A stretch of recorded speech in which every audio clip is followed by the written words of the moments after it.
Hi everyone, back for step 6, select solutions, with Ted, Stella, and that noisy dog Jasper.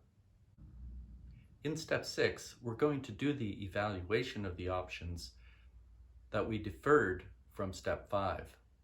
How we're going to do that evaluation is we're going to use just a high, medium, low ranking first, so that the parties can see where they have a basis for agreement before they get into further detail.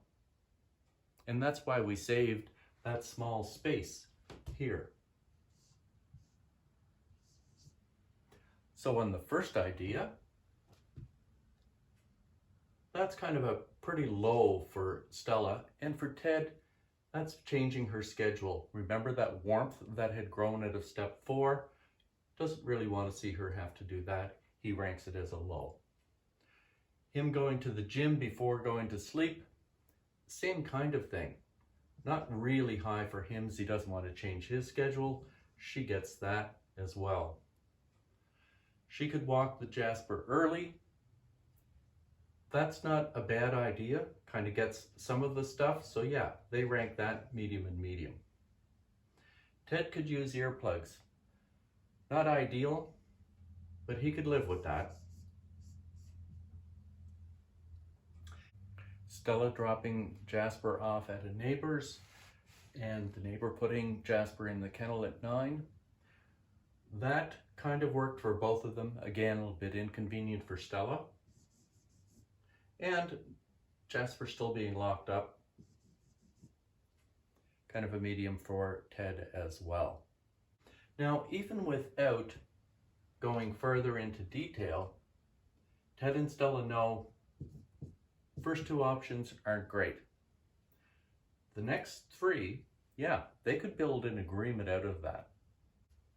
I talked in the overview about this model having a couple of check valves on it. One is that there ought to be an option for every want or want to avoid. And if you think about it this way, if all of your wants and all your wants to avoids were being met, you'd be a happy camper. Therefore, some of the options ought to reflect that, meaning the options should have a high and a high, right? So that would mean that maybe you aren't done brainstorming. Maybe there's a better idea out there that you haven't landed on yet.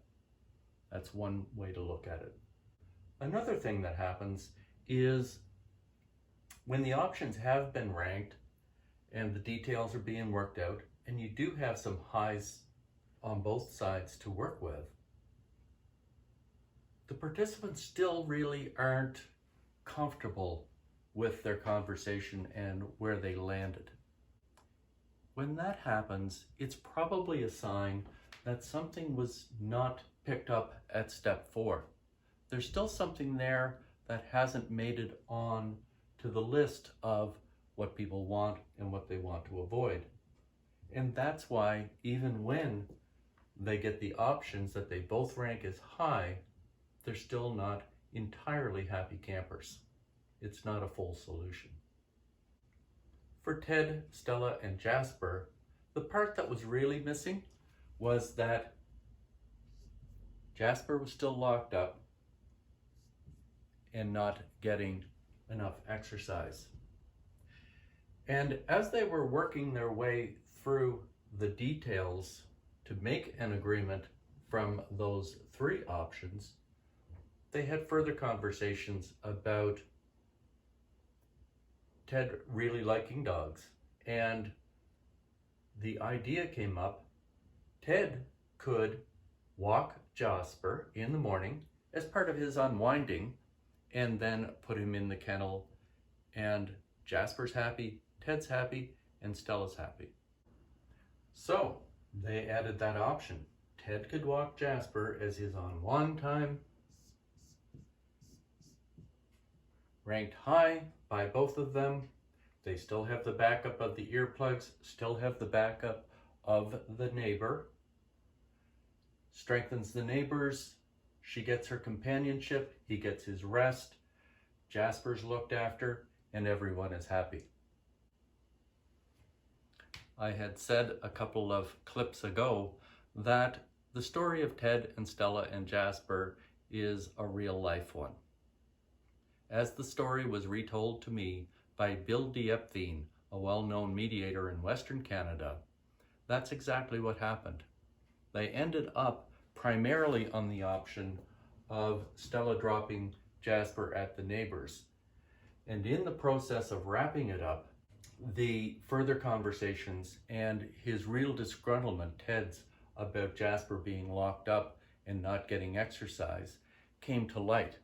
And it was at that time that Jasper really became the key part to resolving the issue, in the same way that he was the key part to creating the issue. The clips that I've posted on the 6 steps are somewhat lengthy and detailed, and that's for illustrative purposes. Now you might be wondering when you watch them though, how could I ever have a conversation in that amount of time? I don't have that amount of time.